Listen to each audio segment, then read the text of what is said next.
One, because that was a long ass two. Just kidding. I'm talking to Jay and Jay. I'm just messing with her. Jay, you got a little hive. They're starting to ask about you, Jay. So yeah, this is your last podcast with us. You can't have anyone take my shine. Um, no, I'm just kidding. Yes, Jay is here. So they'd be like, "Where's Jay?" She's such a cute voice. Anyway, happy Monday, happy Monday, happy Monday. Welcome back, welcome back, welcome back. This is the Guys Next Door podcast. I look a little different today because Beyonce. They won't break my soul. No, just kidding. Yeah, make sure you subscribe to us, the Guys Next Door podcast, on every streaming platform. But if you are listening on Apple, make sure you give us a 5-star rating because I asked for it. Make sure you leave a nice comment. We might read it. But more importantly, make sure you subscribe. All right? If you one of those weird niggas that go through your girl's phone, subscribe to our podcast first. Do that. But then Cash App yourself $50 just for maintenance, whatever, haircut, whoever. And then Cash App $Mouse Jones. Never mind. I feel like that's extortion. So I'm not gonna do that.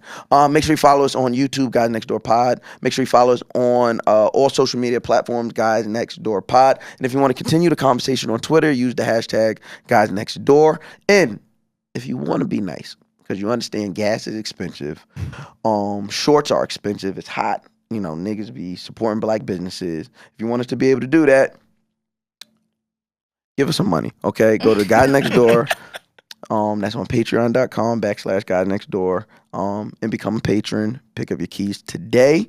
I have a very special episode for you guys. Mack is doing husbandly things. Ryan is handling business for us that you will see the fruition of in a few weeks. I am still here. There was no way I was letting We Still Like Each Other podcast leave, especially because last week I was late. So I was like, hey, I'll stay. And then, so I have them. So y'all say what's up to Steph and Trav, who is not Dominican.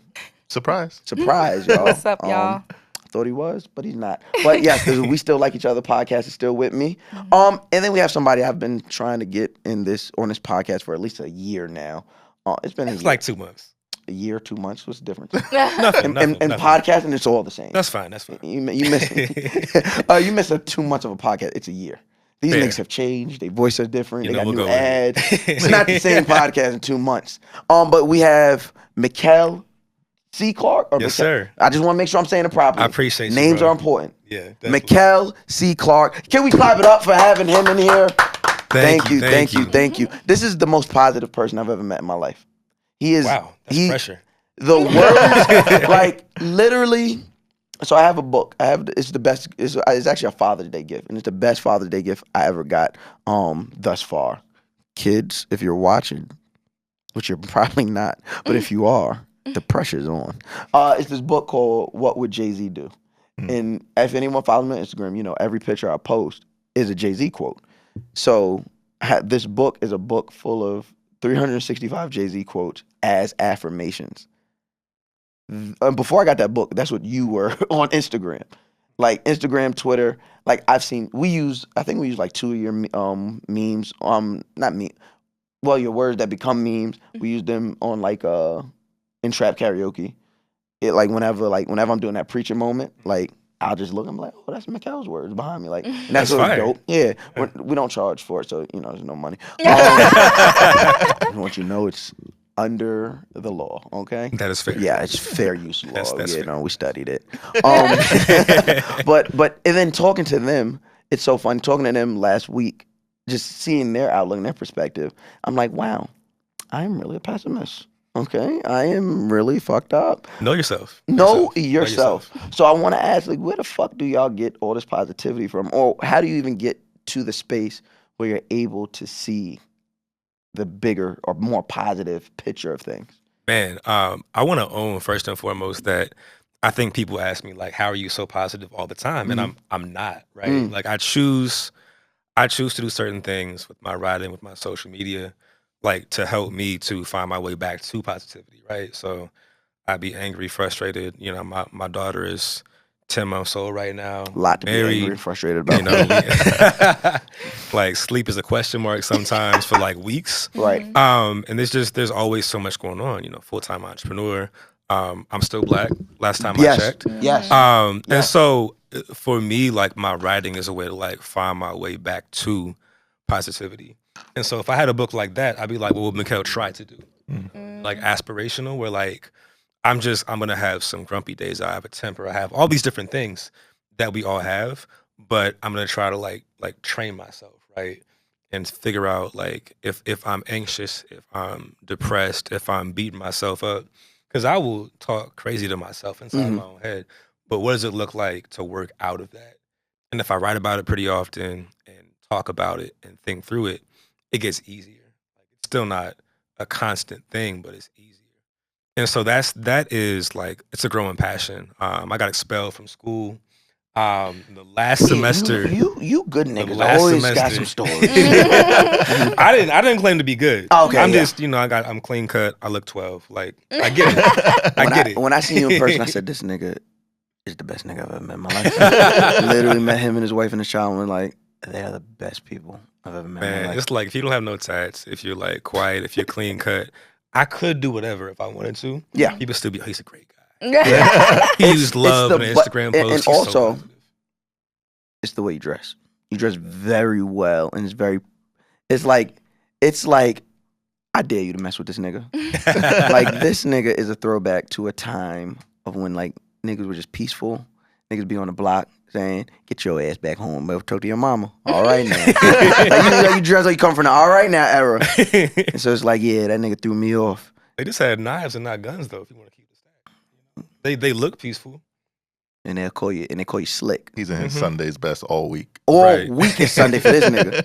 What was the meme they had? I think it was the OJs. They were all wearing like bell bottoms. It was the Isleys. They would kill you. It was the Isleys. And niggas like, these were the niggas that would kill you. Bell bottoms, like platform shoes, and a 22 in they goddamn shoes. Shit out of you. Grandfather was one of them niggas. With flowery collars. With a big ass lapel. Nigga, kill the shit out of you. Not just regular kill. So you said that. What about you guys, right? Because you guys have a super positive outlook too, or at least outwardly, right? Yeah. Like, is it? Do you guys share that same sentiment where it is a bunch of work to get back to positivity? Absolutely. When you were speaking, I'm like, yep, it's practice, and I do believe in like manifestation. So if I choose to focus on negativity, then that's what's gonna keep happening to me. Like I have that belief. One example I could use, that I was in a car accident a couple of years ago, and it kind of made me a little paranoid. Like I would be in a room and I'm thinking about the ceiling caving in. I had to actively think of a positive thought right after I thought that. Like, I'm safe. The building is secure. And it took a lot of actively rethinking something positive, whereas I'm not as nervous anymore. So it's work, and I think the same applies to like just having a more positive outlook on life, just focusing on the good. For sure. Being married to somebody like that. Were you like that before? No. I mean, I think she makes me want to be that way. As corny as it sounds. Like, listen, I'm here for the corner. Who got me out here single and jealous? I be looking at niggas like, man, fuck these niggas, bro. I always think of like, what's the alternative? Just being angry and miserable and high-tempered. That's why I stay even-keeled, because, you know, she is what drives me to be positive. So wives tend to do those things. Yeah. And I wasn't always like that. I was feisty.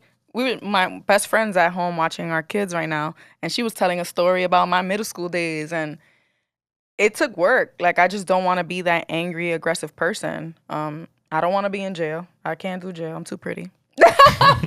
But just knowing that is like, okay, I need to be actively changing how things affect me so I'm not as reactive. So it took practice. So sometimes when I do get upset, because it happens, I just try to rework what made me upset. I always try to give people the benefit of the doubt. I look at the silver lining. See, I can't do that. Look, that triggered me right there. That benefit of doubt shit, I don't give it to you. But you know how earlier we were talking about your childhood and that impacts you? Every person you encounter, every person that triggers you, they have their shit too. So you got to try to give grace. as much as you can. I say grace. I don't know about kids. But I think, kind of like we spoke about last week, and I actually wanted your opinion on this too. Okay. I don't give people the opportunity to disappoint me. So if I gave them the benefit of the doubt, that would be giving you an opportunity to disappoint me. I kind of lead with, oh, you're not going to meet the mark. Or I lead with, whatever you do, I can't let it affect me over here, which doesn't really create much space for connection, romantically, friendship. Like Mack and Ryan being my friends and being my brother like that, we have to be brothers. I don't think we could be friends because I don't make a lot of space for friends because you can't. I would much rather you hurt me. I would much rather you lie on me, hurt me, than disappoint me. Because if you disappoint me, I can never, ever put that expectation on you or anyone else again. You know what I mean? The people who have disappointed me have always been like the closest people to me. It's like, I don't like the way that feels. So Mack and Ryan, they've never let you down? Have Mack and Ryan? No. I feel like a lot of our relationship is me letting them down. And they give and you them that grace? forgiving me. Or me letting them down and they say, oh, that's just mouse. You know what I mean? If I'm being honest, do they do things I dislike or that annoy me? We're human. We're 3 fucking men. Me and Ryan were born on the same day. Yes, we do some. There are some ways about us that annoy me, but let me down? No, them niggas never let me down. Sounds like you are afraid of vulnerability, allowing the space. Cause that shit hurt. The fuck? So let me ask you this. Given that it seems like you don't like to trust a lot of people. Yeah, that's it. Yeah. Have you experienced bad things in life still? Like, have you experienced bad days? Have you been upset by people? So I've never had a bad day. That's interesting. I've never had a bad day. That's interesting. Because as long as I woke up, it was a good day. As long as my kids woke up, it was a good day. As long as the people I love most were there, it was a good day. I think if I live in like this weird juxtaposition of myself, right? So it's like, I juxtapose myself a lot of times. So it's like, yeah, I'm this pessimistic person, but I never had a bad day because I won't allow something or someone to control my day. Have I had a bad 5 minutes? Sure. I've had a bad 5 minutes, but that's all. I'm allotting it. It's 5 minutes, bro. I got 24 hours and 55 minutes left. If you think I'm going to spend it focused on this thing, hell no. Hell no. So I've never had a bad day. I've never had a string of bad days. I've never, so when I hear people talk about depression, I do my best to empathize, but it couldn't be me. It couldn't. Because there's no way if I give you a day, there's no way you're getting 2 days, let alone a week, a month. What? Yeah. Oh, I can't eat. Do you know how fucking good kale, quinoa salad is? That's your strength, though, and not everyone can say that. Absolutely. So I don't look at people and be like, how could you? I just look like, I'm glad you're here. But I don't understand it because, like I kind of said last week, I was so dense. And I'm like thankful I was kind of raised that way. Because sure, it shortchanged me a bit. But man, I think like there's a huge benefit. Because the shit that goes on. The shit that goes on in my life. But what if you blow up one day? Like what if it's 5 minutes? It's tucked in. Like it's definitely hidden. Tucked in. Like I don't want anyone to think I said like anyone that knows me knows like I'm not walking around here like everything's fine. I'm aware of everything. If I blow up, that's 5 minutes. Even the times where people think I lose control, I didn't lose control. That was the response. That was the warranted response. No, you too wild. No, y'all didn't see wild. Y'all seen this nigga did this. I responded with the warranted response from me. Then I went back to having a great day. My day's fine now. So let me ask you this. You can have your bad 5 minutes. You can have maybe one bad day, but not 2 in a row. Why does trusting different people, like allow more folks to because that's too many support you? It's too many. Now then I think that's when you take on so much from other people. Do you have a third friend? Not a friend. I feel like if I trust you, I give you a little bit of power. and now you have the power to control that good day. I would argue that I don't think trusting somebody gives them power. I think it's like your expectations. Yeah. And if you like ruminate or you like move on, like you're saying. I mean, like I can trust somebody, you know, I've trusted folks in business and life and they've let me down, but I moved on. You know what I mean? I built that muscle where it's like I can allow folks in with boundaries still, you know, like with understanding that like this might not be the best thing in the world. We could have some kind of beef in like a month. But like I'm glad I allowed myself the experience and the chance. And by knowing that like, hey, I could mess a friendship up, they could mess it up like this week, but I allow myself like a chance to meet new people and like build new things. Like it can be an ongoing thing, you know. I think you're so I wouldn't say just realistic and I wouldn't say just pessimistic, but you are so kind of like in that space where it's like there's no chance to like think about things being better in the future. It just is. Because I'm so worried about the right now. I think I grew up with so much everybody was worried about. Wasn't that like? I think no. I think you're worried about getting hurt in the future, being disappointed in the future, that you can't enjoy the good right now. I think when you were speaking, it reminded me of people who are like, I'm afraid to let this person in. What if they hurt me?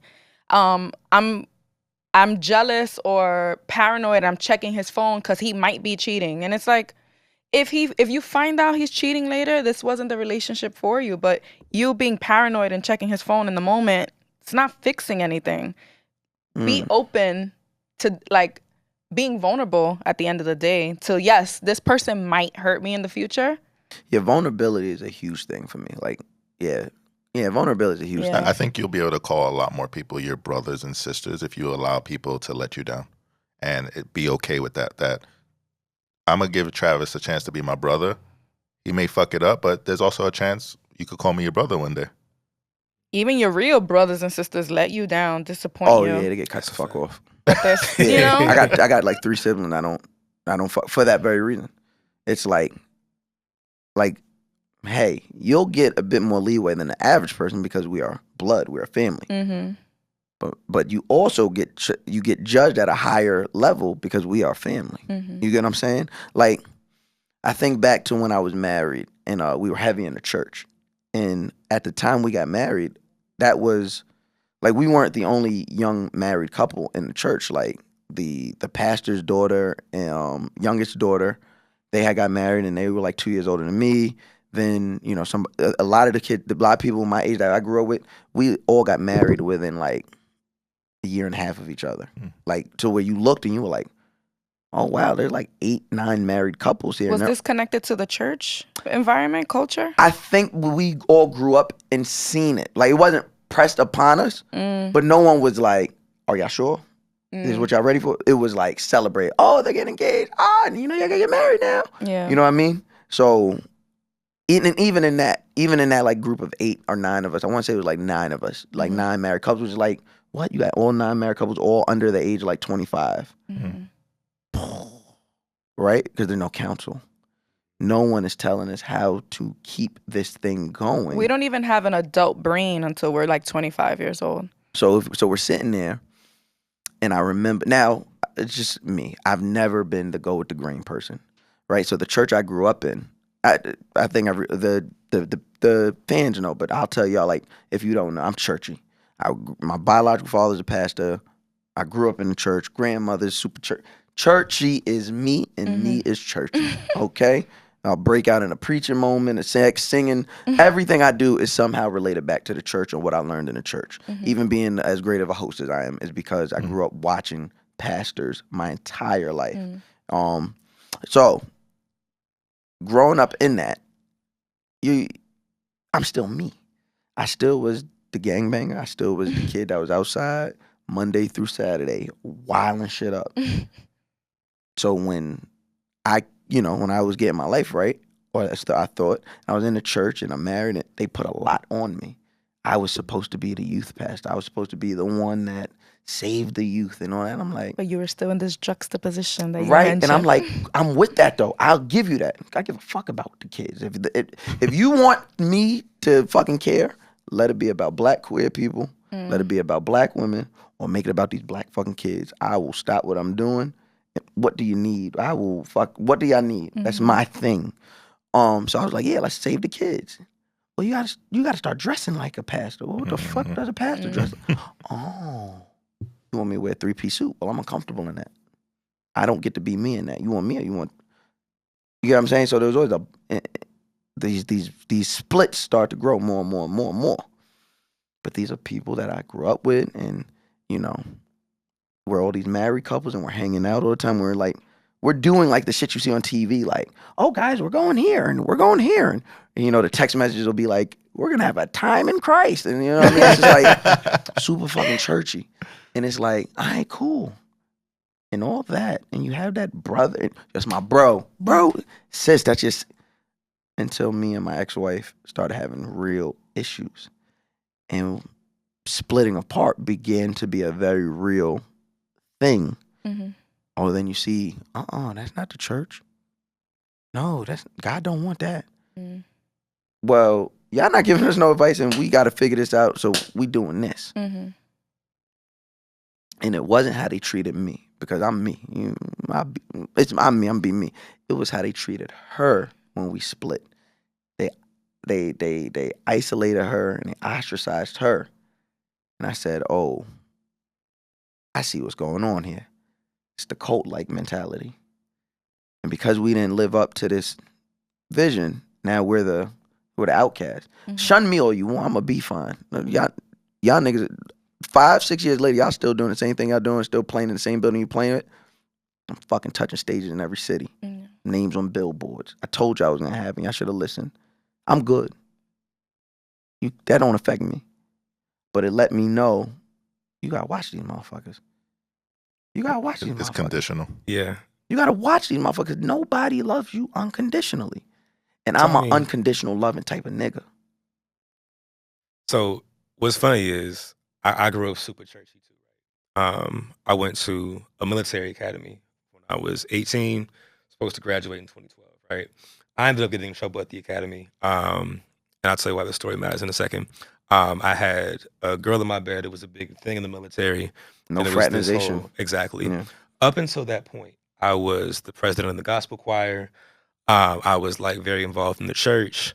And I thought I had, a bunch of black officers who like were in my corner, who would like, speak to me kindly, who would counsel me. I went to some of their houses, which is hard to find at the academy because it's like 6% black, right? And so the church was to an extent like my life, right? Like I knew that when I got in trouble, like they had me, like folks would like check on me. And I was the president of the choir. I figured I'd be involved in some way until I get pulled in and told like, not only should you not be a part of this choir anymore, not be like the leader, you probably just shouldn't come to church no more. Like, don't show up because you make things look bad for the younger folks who are trying to come to the church. You know what I mean? And then like all the friends that I had in the choir who were like working with me, I have 2 friends out of like probably 10 who I still speak to this day. But the rest, like you could like snap your fingers and they were gone. You know what I mean? So my church hurt is super real. But I've been back to church. Yeah. You know what I'm saying? I've built I would say I've built new friends off of a desire to understand spirituality. Yeah. And like to understand like whatever my stance on a higher power ends up being, you know what I mean? But I would be a lot more upset and like bitter if I didn't have anything after that chapter. You know what I'm saying? If I didn't like give myself a chance to like to be mad, to say whatever, to like heal, and to eventually like get back outside and like find what makes sense for me. You know what I mean? I wonder how you would feel about that situation if you use what you learned from that shit, right? And know like people put on appearances, people front, people fake, people do whatever. And I despise people who like brand themselves as Christians, but it's about the brand and not about like the actual word, the relationship with God, like showing up in love. You know what I mean? There's a bunch of Christians, and I don't know how involved y'all are in church, but like that, my thing is there's so many Christians, but there's so little people who have an actual relationship with Christ. But there are people who do have that. You know what I mean? So it's like if I hadn't found a way to kind of keep going and like find that next chapter, the final story would be I committed to Christ. You know, I did all this stuff. You know, I was trying to be active in the church, and they played me. And now it's kind of like, you know, I learned my lesson. Like I don't do that like super churchy stuff. It's just not me. I'm not big on any of that. But I know my folks who I can call to pray for me. I can talk to God right now. And that is like a much better kind of like point for me to be at than where I was. Have you guys ever suffered, maybe corporately, have you guys ever suffered like a betrayal like that? Yeah. Well, I'm thinking of when you talk about how the church kind of turned more specifically on your partner who's a woman, which I would like to point out that a lot of women stay in relationships because their comeback is a lot harder than a man.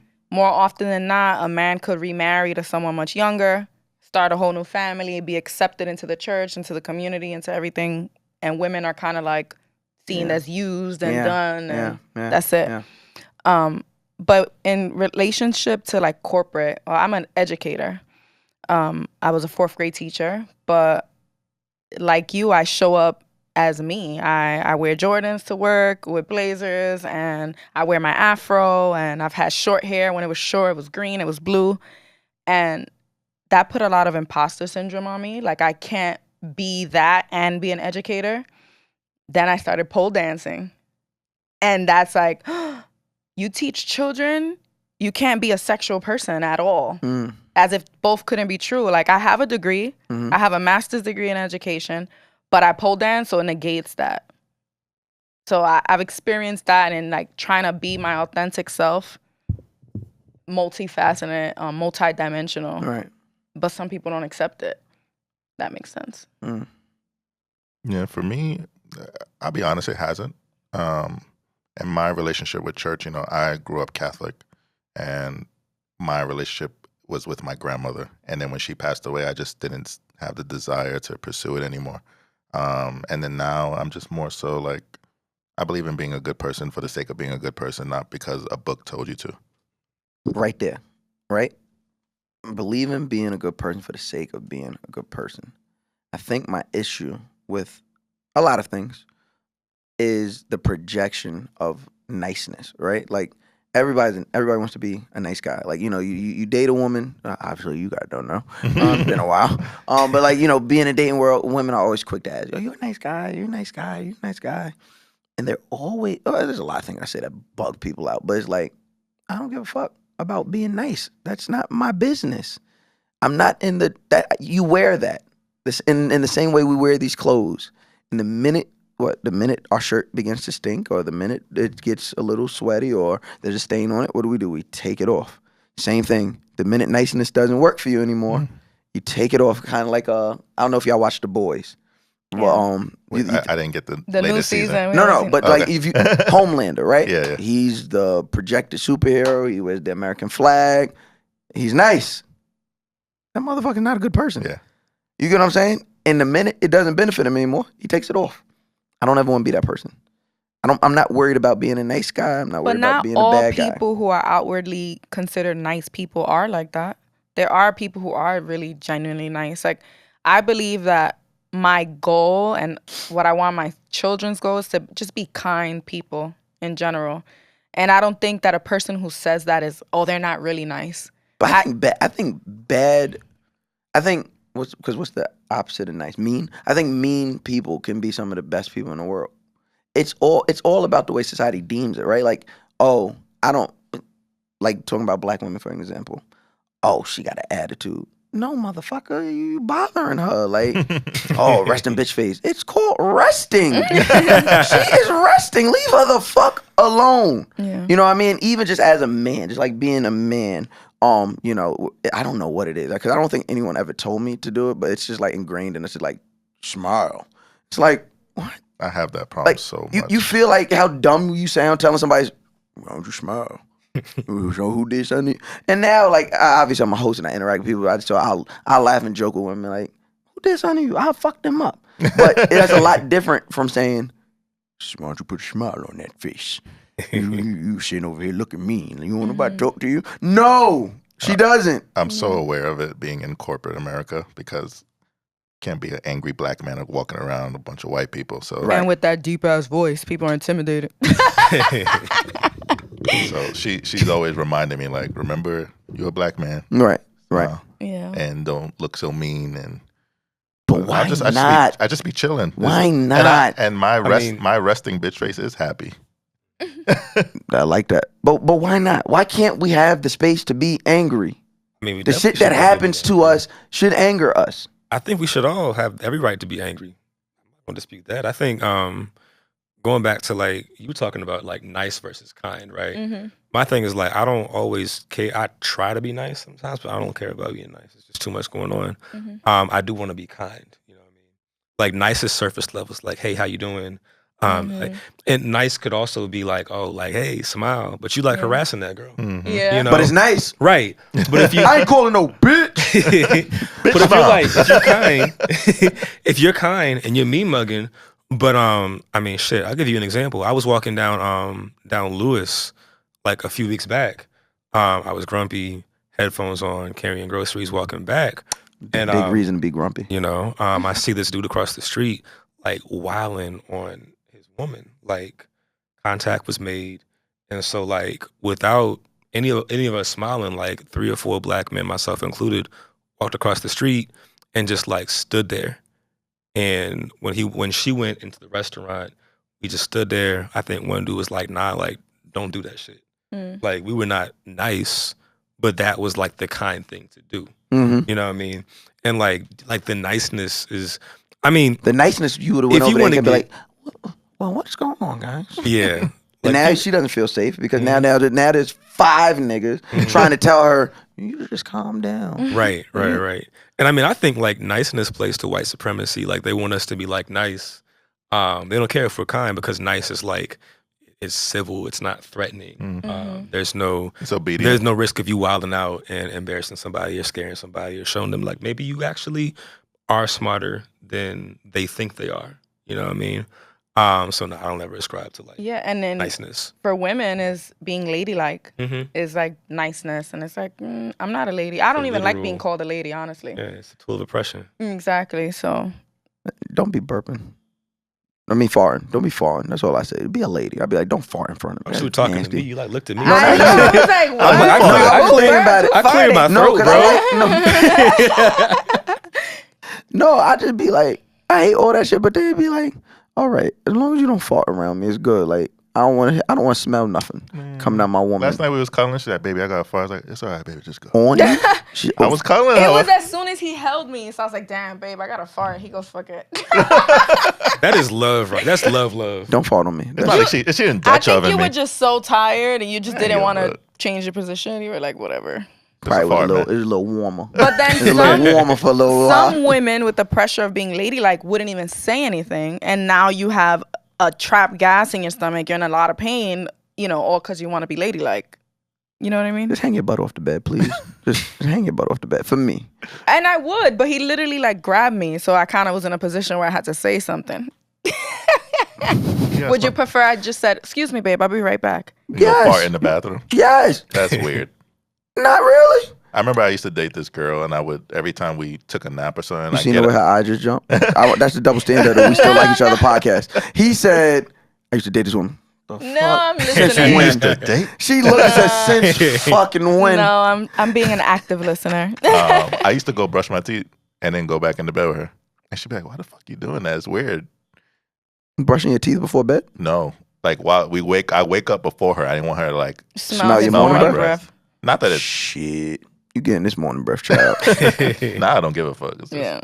Look, I bet you want the other side, right? Like, this stink mouth nigga. Okay.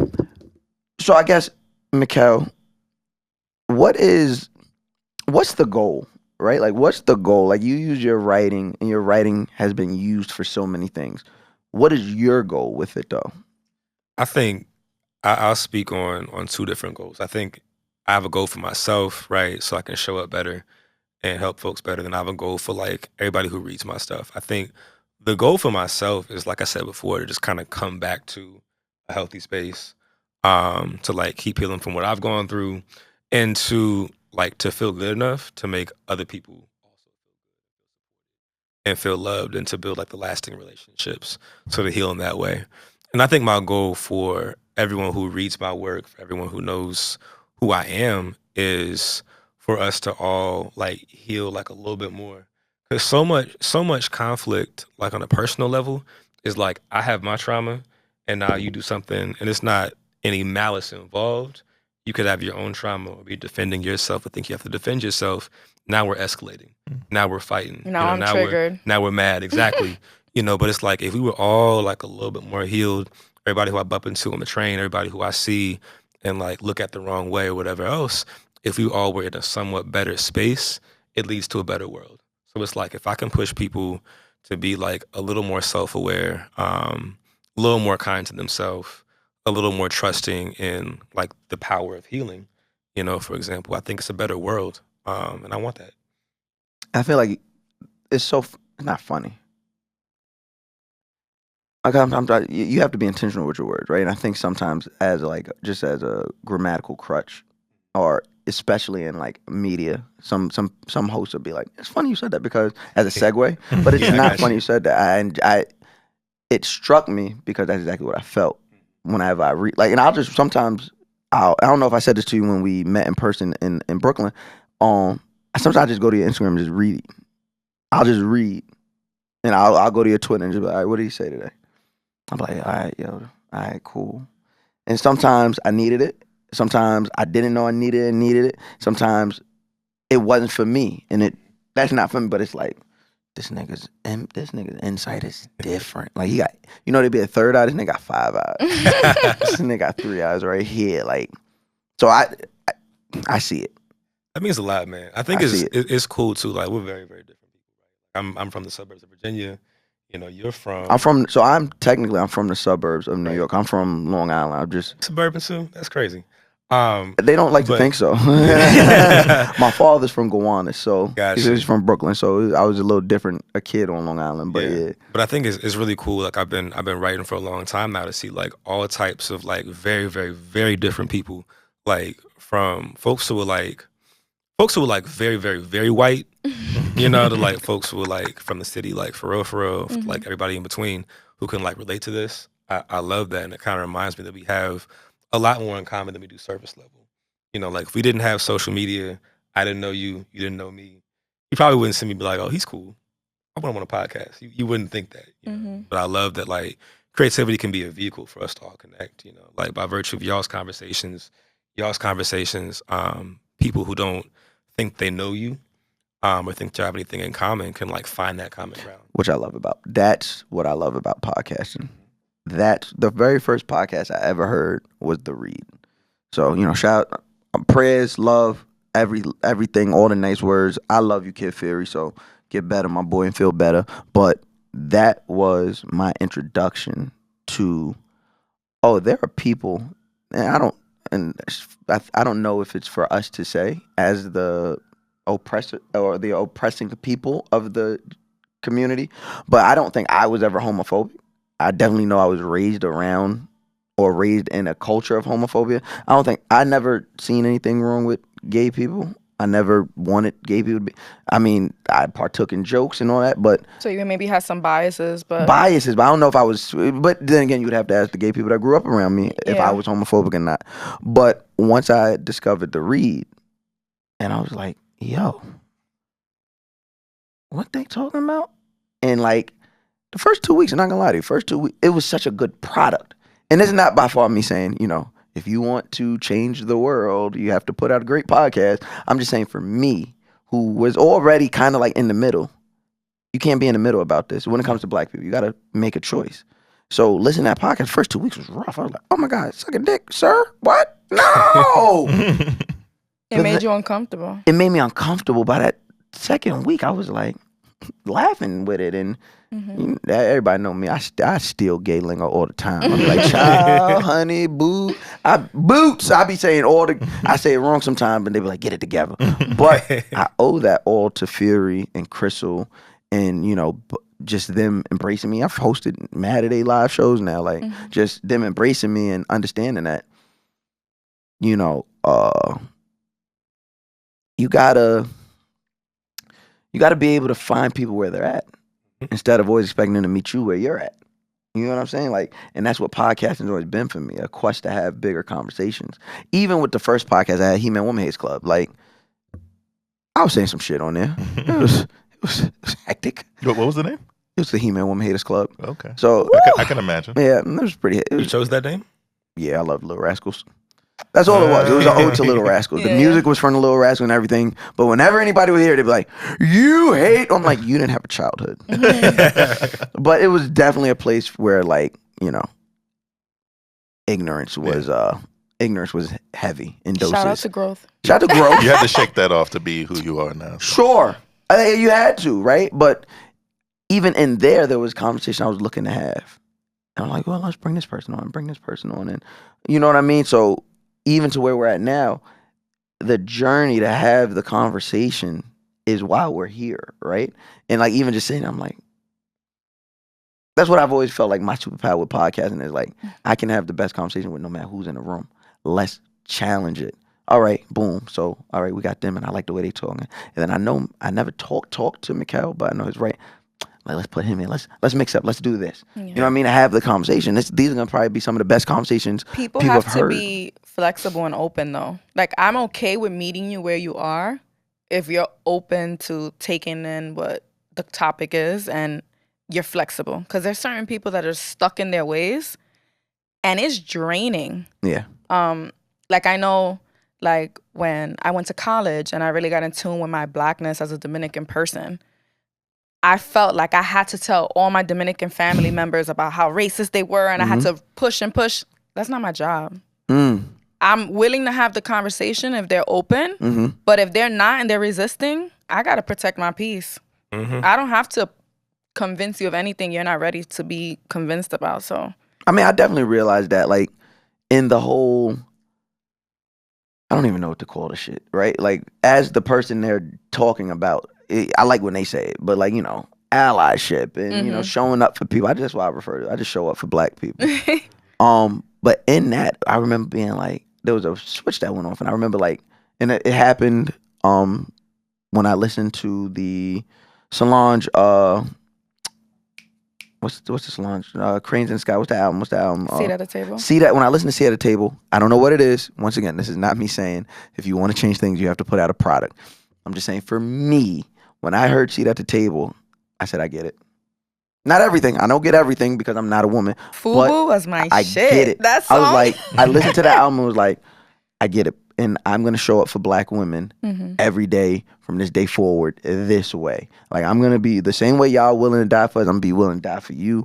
I got you. If a black woman see me, if me, and it's 1,000 other niggas, if she see me, I want her to know she's safe. I was committed to that. Then I remember running around to my niggas. Yo, Nick, you gotta love these women better. Niggas like, bro, what are you talking about? Nah, Nick, you not fucking, nah, that's right. They not hearing me. Yeah. But when I left their ass alone and they seen how women reacted to me and reacted to them, and then they seen, you know, when we would go out, you see the fan, you know, we gotta be honest, there's a fan base, and we're out, and I'm being me, and we're being niggas, and I'm being the mouse you know me as. But they like, yo, why are these women coming up to take pictures with you? And they don't look like, not everyone looks like the last one. You want to listen? And from there, I see some change, some gradual, these niggas are still niggas. But I see gradual changes in the thought process. And I'm like, that's how you change it. Same thing with black queer people. I just make space. I just make space for them. And I let you know, hey, you're seen, you're heard, you're loved. I got you. I'll try to do the same thing. Nigga, get that gay shit out of here. Nigga, you're working for the agenda. Shut your stupid asses up. Yeah, but I was opening myself up to that shit because I'm over here trying to tell these niggas about some shit that they didn't ask me about. But now, you sit back and you're like, I just watched the gradual change. Niggas texting me like, yo, bro, I was watching P-Valley. Nigga, why these niggas wildin', bro? Why niggas can't just watch P-Valley, bro? And I'm like, 3 years ago, these niggas would have been like, pause, bro. I ain't watching that. I still say pause. I don't want nobody to get confused. Yeah. Still say it. But I'm just saying, like, you watch the gradual change. So it's like, I get it. But I do want to ask y'all the same question I asked him, right? What's the goal we still like each other? Because like I spoke about last week, I think you guys are super important and like super necessary. But what is your goal with we still like each other?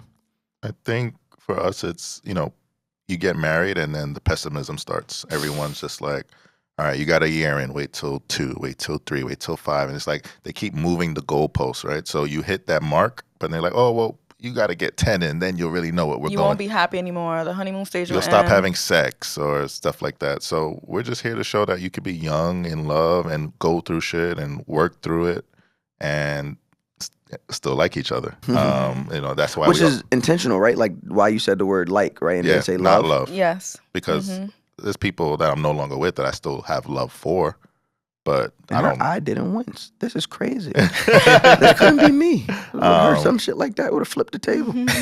And every day I'm eagerly excited to get home. Like we just moved to Jersey. I'm still working Midtown.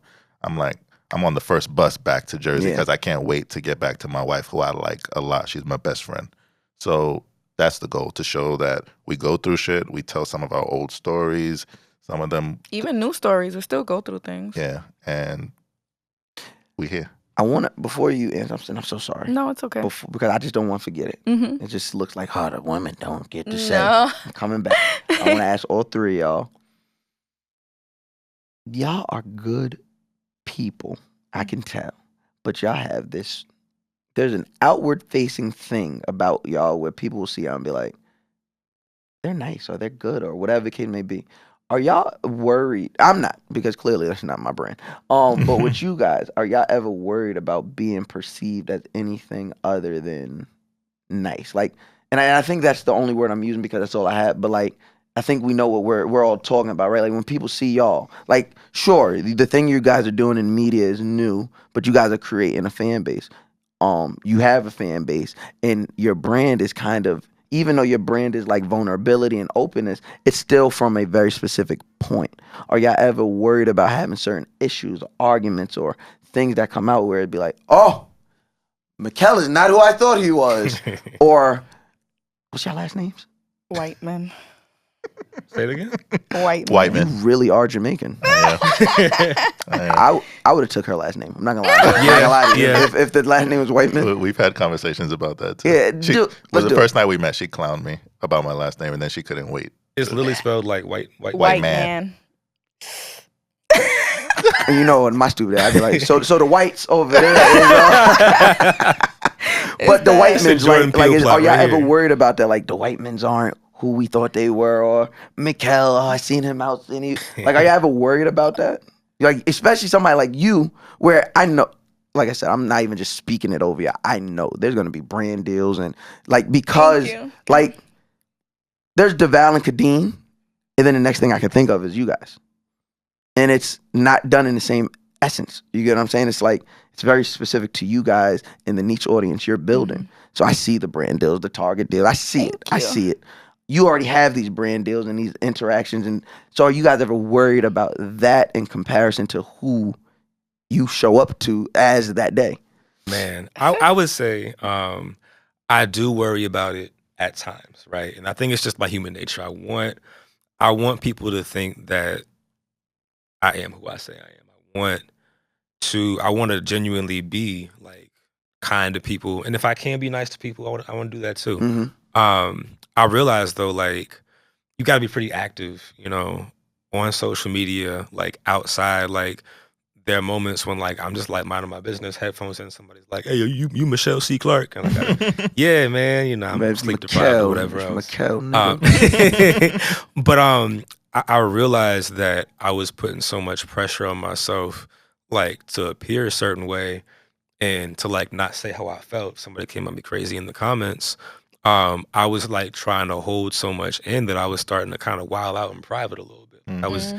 I was getting angry more often. I was like kind of going overboard, and my fight or flight was like all out of whack. You know what I mean? So for me, I think I want to be real about who I am. And I don't ever want to be in a space where people think that I'm like always nice or always kind or always happy or always positive, because I'm human. You know what I mean? And I think like that's the healthy space. You start trying to like put on these fronts 24/7, you're not gonna have too much longevity.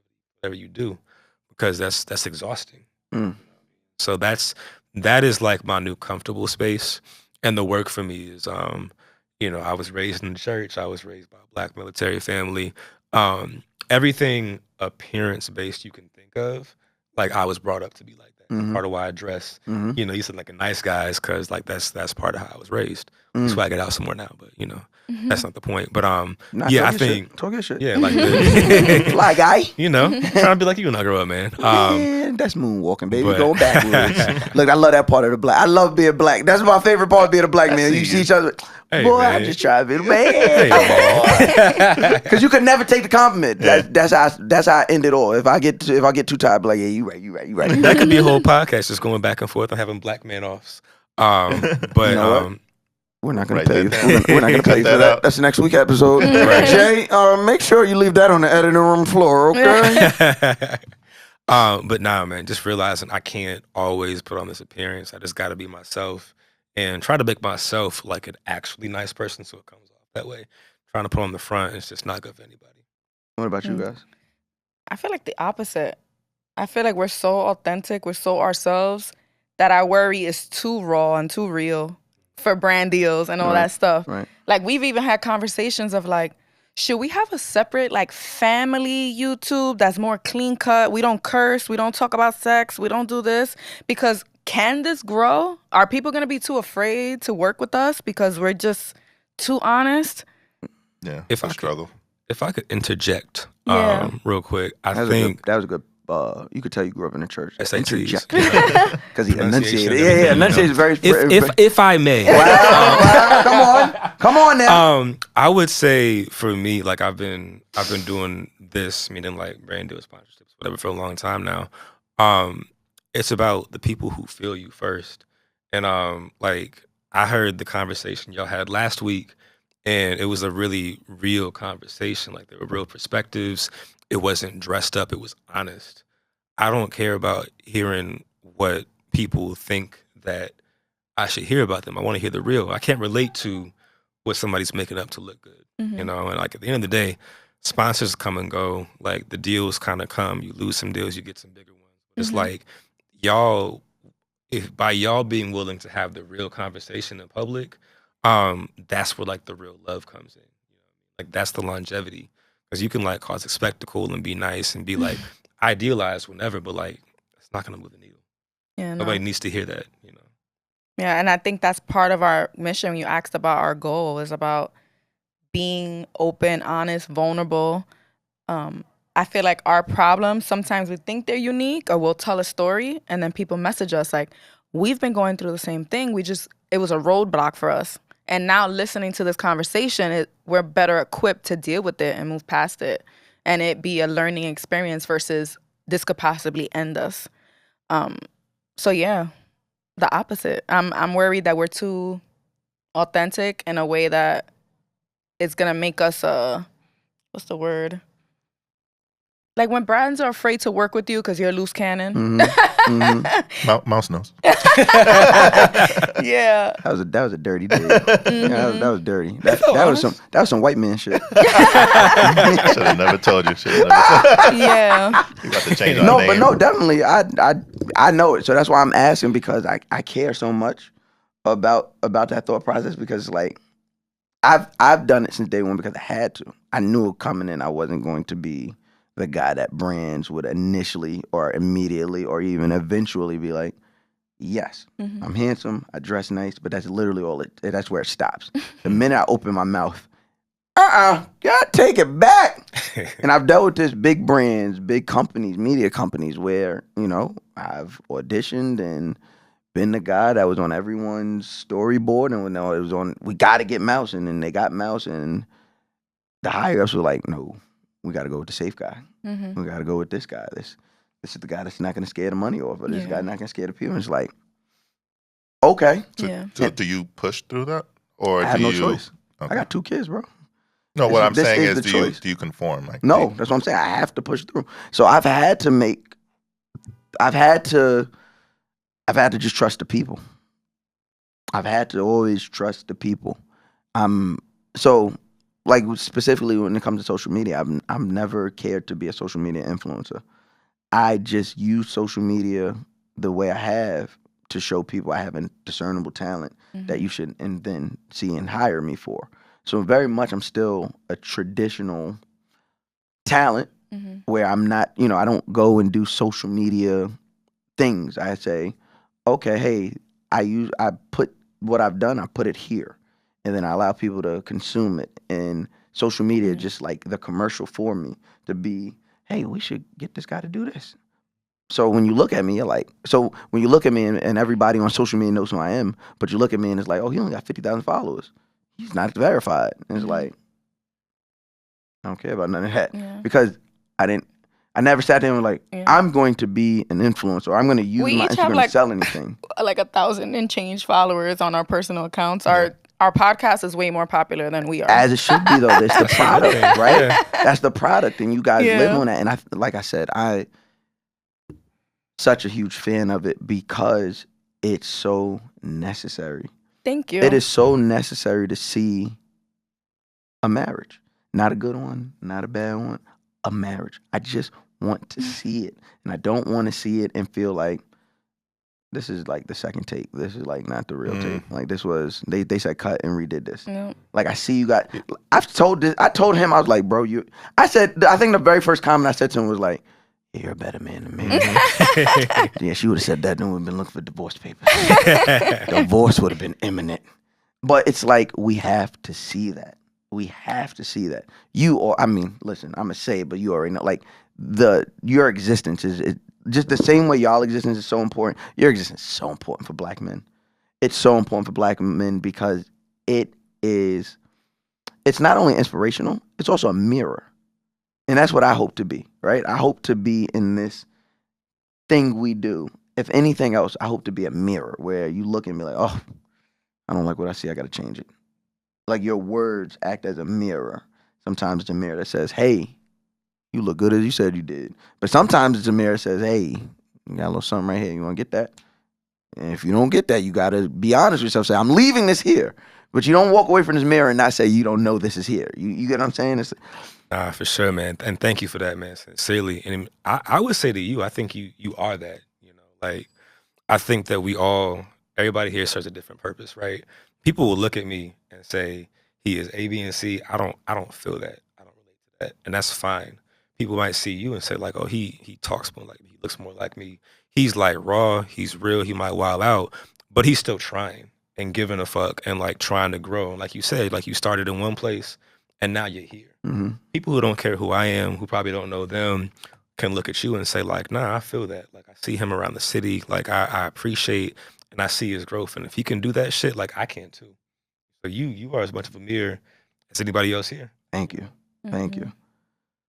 Ooh, look at this. It's so nice. Oh, my God. Look, Jay over there shaking her head the whole podcast. Yeah, so Jay is usually my, I could tell if I'm doing a good job, if we're having a good podcast, if she's doing a line of this.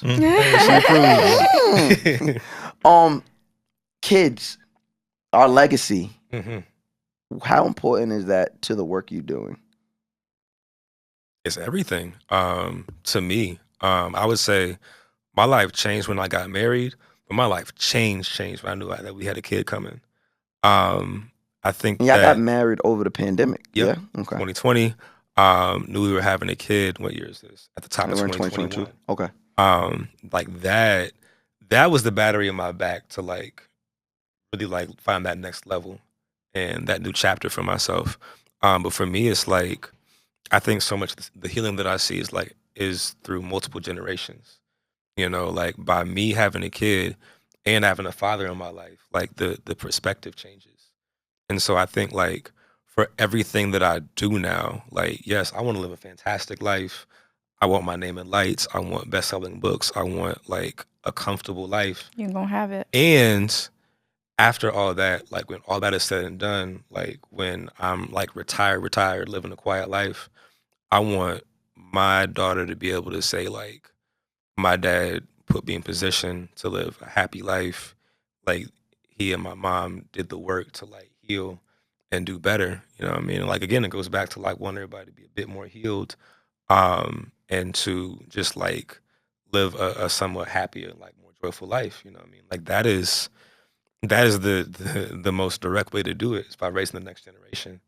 And so I think for me, it'll always be like, there's more to life, but I would say raising the kid like really is everything.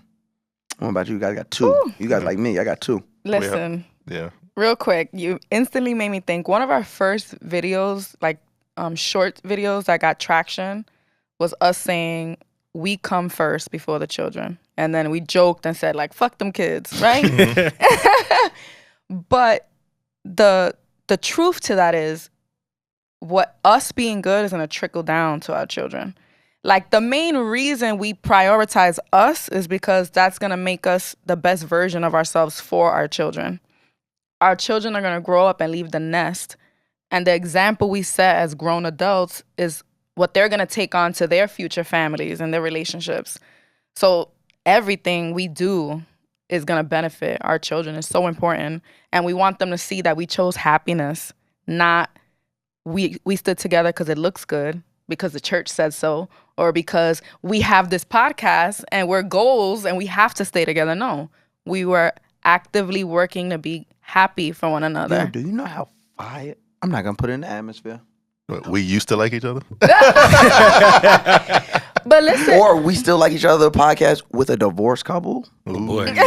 Oh boy. I'm just saying, it's a spinoff, not for y'all, because we're going to stay together. Somebody else would. But if y'all get, Yeah. you know what I mean, Brandon. It's on the table. Yeah. But I just want executive producer credit. Last week, Mac asked us, like, who did you look up to as a kid? Like, who were your goals? Yeah. And neither of us could really name anyone because we didn't really have any. Like, my parents divorced when I was young, and there's no real successful marriages. And I think if there's any goal of mine that I want to do doing this podcast as a father, is that I want my kids to be able to look at us as like, all right, this is how you maneuver through relationships and eventually marriage. And if I can do that, then I'll be happy. You know? And not to be us, not to try to live up to what we do, but at least the core of it, of respecting each other and supporting each other and being happy.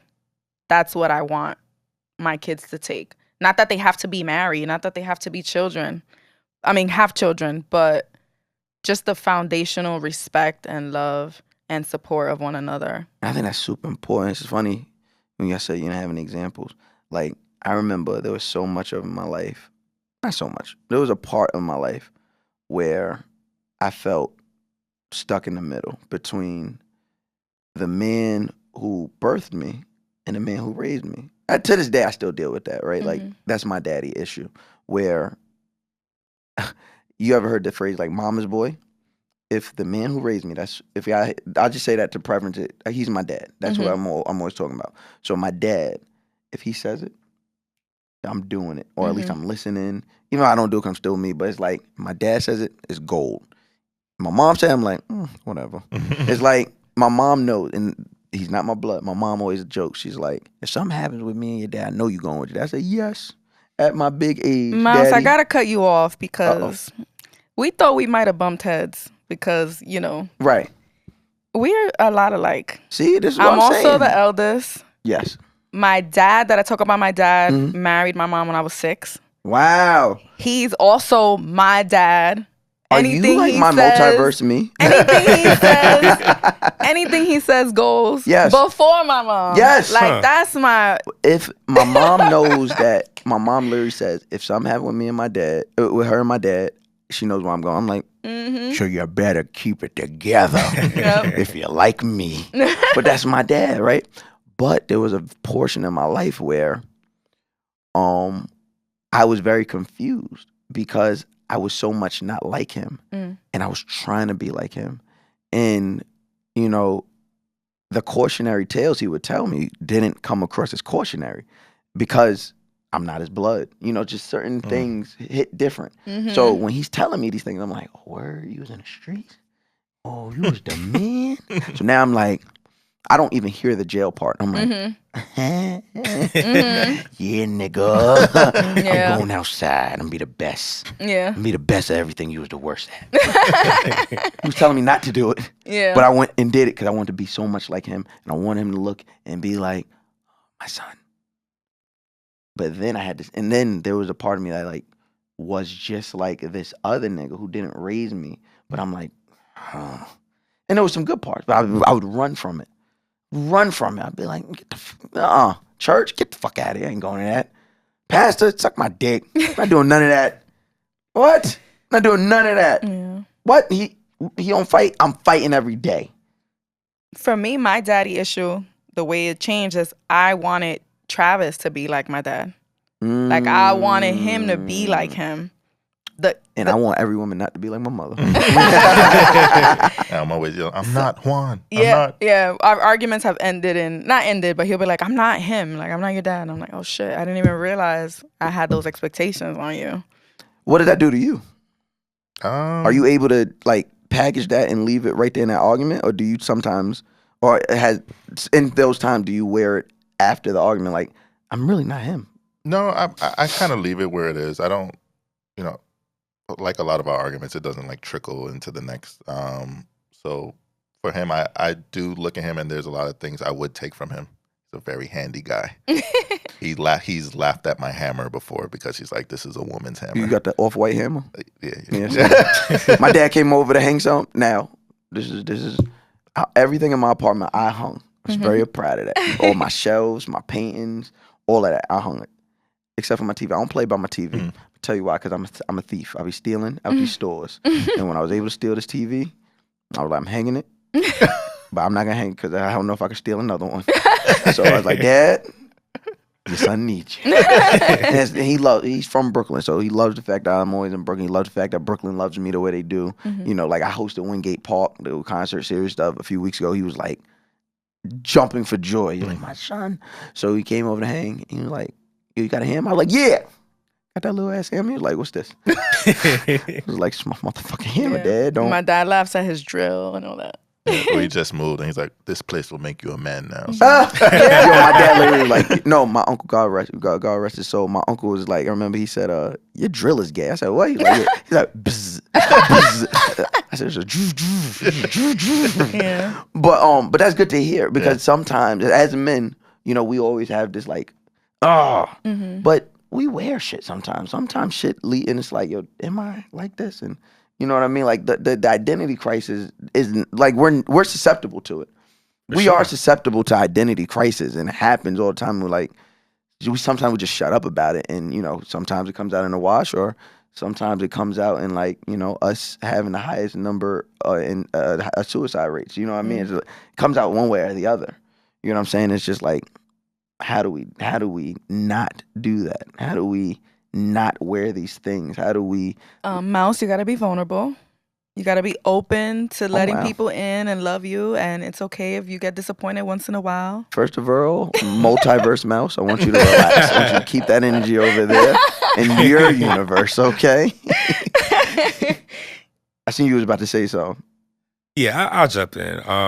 So I had a convo with a friend like a few weeks back about how everybody talks about how patriarchy hurts women, but not men, right? Like we have... Oh, it hurts us, yeah. We have this belief that like we got to hold things in and like not express things outwardly or like appear a certain way, not have a quote unquote gay drill. You know what I mean? When it's like, it's not realistic. Like you try and put people in two different boxes when we're all like across this like broad spectrum of people, you know what I mean? And I think like that to me is like always the bottom line. It's like I am literally Michell. I'm not like the ideal man's man or whatever else. Like nobody is. They don't exist. I think the sooner we accept that, like the better off we all are. Yeah, the shit is. I love, and I said it the other day. I think it was like 3 weeks ago. We were having a conversation about the reason we brought you guys on. We were just talking about like sex and marriage and things and that nature. And I told Mac, I was like, my favorite episodes are the episodes that don't have like a button. Like I don't feel like this conversation doesn't have a button. There's no way to put a button on the conversation we had today, because it just shows how much work needs to be done, how much work has been done, and that there's a future to this. There's an evolution to this, right? Like those are my favorite conversations. Conversations you could put a cap on. That's easy. You know what I mean? It's like pouring water into a cup, then you pour it out. It's just easy. Yeah, Like, sometimes I struggle because I think every episode has to be so unique. Like I worry about things trickling in, but realistically, it's gonna happen. It's me figuring this podcast space out and learning our rhythm. but I totally agree. If you put a cap on it, because it means we can never talk about it again. yeah. That's what it means in podcasting. Like, Yeah. the minute you put a button on it, you can't talk about this thing ever again. We solved it. That's You it. solved it, right? And like that's what I love about the type of TV I watch. Like I watch white woman TV. That's what I call it. I love like white woman TV has a hold over me. Like I love Like what? For What- example, Chicago PD, Oh yes, that's white women SVU. TV. I watch it. This is rest in peace. This Is Us. A Million Little Things. Everything has a 60-minute limit. Our issue will be done at the end of this episode. Love that shit. Because in real life, it's not like that. Yeah. Real life, my story arc. The story arc I'm in started 6 years ago, okay? I'm waiting for this motherfucker to end. I need a new hero. You know what I mean? Like, where are the new heroes? Because this nigga's tired. You get what I'm saying? Like, I love that shit. I hate podcasts like that. I hate a podcast to be solved. Because now you make me feel like you know what the fuck you talking about. You know what we just sounded like this whole episode? We kind of know what we're talking about. We're figuring it out. figuring We're it working out. through it. Like, these are people who are figuring it out, and I would like to watch them figure it out. I hate somebody sending me some shit about some nigga I think they know what they talking about. They're talking at you. Like, yo, you niggas don't understand, bitch. well, that's like when you give someone advice, right? But you always end advice, but I don't know what I'm talking But I about. don't know what I'm talking about. Just in case it fucks up, then you're like, Yeah. No, I say that all the time. I tell people, listen, if you listen to me, that's your choice. Like this You worked for me. I'm be like, y'all probably should listen to me because I give y'all all the advice of the shit I don't do. And I think that's the worst part. That's the worst part about podcasting.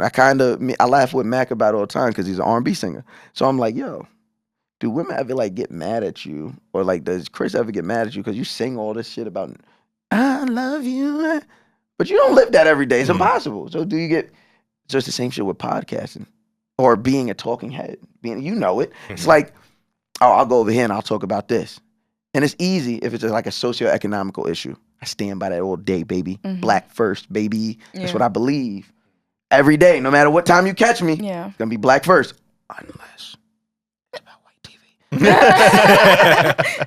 I'm committed to where Unless I'm it's at. Chicago PD. If it's Chicago PD. You're trying to get an SU. If it's Chicago SVU PD, comes on. Look, it's fuck the police till Chicago PD come on. Oh, child, I be wanting them white people. I be wanting them cops to solve the case. I'm like, come on, boy. You got to violate this nigga's civil rights. He playing with you. Mouse watching the propaganda. I don't know why that was so funny. He be arguing with these black niggas. I be like, lock his ass the fuck up, boy. Just lock him up, and we'll figure it out later. But no, it's like, it's easy to stand next to the socioeconomic shit, right? The socio shit, like the social issues. Yes, I'm standing there. Nothing. Any given day is 24 hours in a day. For 27 hours of the day, I'm supporting what I stand next to. Every time you hear me talk about some shit about black women, and if you hear me talk about black queer people, black kids, all this shit, I'm with it. Now this relationship shit, the advice I give y'all, or the shit that the conversations we have, listen to it, because it's really good, because I should listen to it. But I don't live that shit. I be fucking up. You're a real black parent. Do as I say. Oh, God. When it comes to these listeners, yes, I'd be like, yeah, you should communicate and What else didn't I articulate do? how you feel. You should do everything I didn't do in the last conversation I had with this woman last week. Vulnerability. I'm always telling niggas to be vulnerable. I am the least vulnerable nigga there is. Like, I don't know what the fuck is wrong with me. But I'm always saying, I'm like, yo, nigga, you gotta be vulnerable. Nigga, you need to get into some therapy. You ever think I've been to therapy? Fucking no. I went to couple therapy one time, and the lady agreed with me, and my ex-wife went off on her, and I said, you know what, I'm never doing this again. Y'all have therapy. Y'all deal with this on your own. But I also feel like, me personally, I don't really need it. For me, think everybody who needs it, you better fucking go. You walk around here looking like you got a fart all day. But really, you need somebody to talk to. Or maybe your partner doesn't like you farting in front of them. Well, that's why you outside. She just fart. You was outside. You don't know who to attribute it to. If we outside, I'm letting that motherfucker go. We walk in a room full of 300 people. They are nasty. These white people on this plane are disgusting. So if y'all see Mouse jumping on that stage, y'all know he's farting up. Oh my God, I farting so much on stage. Oh, we was in Charlotte. Oh my God, I had this. I'm vegan, so I had some Vibs, right? Some vegan ribs. Shit was so fucking good. Now I don't know if the rib-ish product was good or the barbecue sauce was really good, but I fucked that shit up. I took a nap and I woke up and I went to the show. Ooh, about 8:30, 8:45. I'm jumping around. It helps you get a little more air too. Like. Got a little bubble in me. I said, I'm minding my business. Girl come up to do karaoke. I said, ooh. I said, baby, you might want to stay on that side right there. Because I'm fucking this stage up. Now, I don't want nobody to be like, he's 40. What's been the best? We can end on this. No, I'm going to end on asking you to answer the question I asked you earlier. So remember that. But right now, I want to ask everyone, what's been the best part of this journey? Man, that's a deep question. Which journey liken me to specifically? They liken me to Oprah. Who's they? Them. The Whitemans? Fuck, man. This is their Oprah. It's low hanging fruit. I'm sorry. There's no loyalty. I guess it's all of it. Like the journey of not being known to being known for your words, for your work. What's been the best part of this journey? Damn, I haven't thought about that question. That's a really hard question to answer. The best thing about this journey, I think realizing that as somebody, I'm still really soft-spoken, but as somebody who didn't feel comfortable kind of adding their voice to the mix growing up. I want to challenge that. You're not soft-spoken. And I know exactly what you're saying because I'm like, he's not loud. He's not aggressive in your speech, but every word hits. I think you're intentional with your words. I think you're intentional with your articulation. He doesn't have to be the loudest person in the room. Like to get me, his point across. I don't know what that's like. I have to. Like if you see when I'm like propositioned up on the mic, I know my voice carries, but I need you to understand I'm not playing with you. So I got to be like up here. But like you've just, in your tone has been very direct. Like I kind of see words. I kind of see words in action and conversation. Kind of like I kind of see it. Right, so as you're sitting here, as you guys are sitting here, I'm watching your interaction with the microphone. I'm watching your comfortability, and like I can see as you're speaking. It sounds weird, I know, but I'm watching your words hit the mic. So like it's very direct. It's right here the whole time. So I'm challenged that you're not soft spoken. I think you're very intentional with your articulation. Thank you, black man. I would say the best thing for me has been understanding that my perspective has value and impact, right? And so it's like when you know that can kind of be the impetus to like, okay, if these words hit somebody, then like I should do the work to make sure I'm taking care of myself. I'm like, for me, like I'll be real, I'm going to therapy. You know, I'm doing what I have to do to be in a good space so that what I put out and what I share, like it's helping somebody. It's at the very least not hurting somebody.